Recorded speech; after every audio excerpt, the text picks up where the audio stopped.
Ito po yung ating tinatawag na sausage, cheese, egg. Ayan po. Masarap po siya sa breakfast. Talaga naman. Ayan. Gusto niyo pong malaman kung anong recipe niyan? Sige, halika. Subaybayan mo ito kung paano niluto.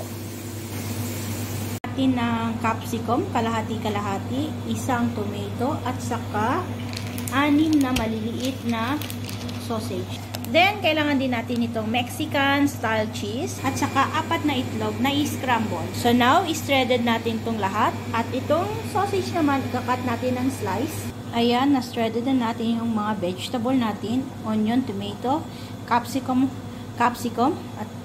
at na-slice na rin natin yung ating sausage. Salang tayo ng ating kawali dito. Lagyan natin ng mantika. At igisa natin dito yung vegetable. Ayan. Igisa natin. Palambutin natin to 2 to 3 minutes. Maglagay tayo ng 1/4 teaspoon ng asin. 1/8 teaspoon ng black pepper. Mix.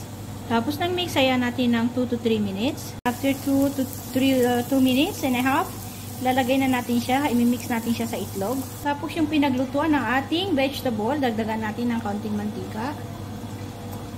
Haluin yung ating vegetable para mag-mix sila ng maayos. At pagkatapos ibalik natin sa kawali, lutuin natin to siya hanggang mag-slightly brown. Nakita nyo na madadry na yung ating itlog. Lagyan natin siya ng ating cheese. Pagkatapos, i-fold natin yung itlog.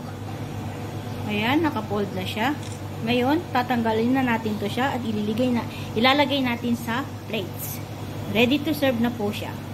So, ito na po yung ating itlog.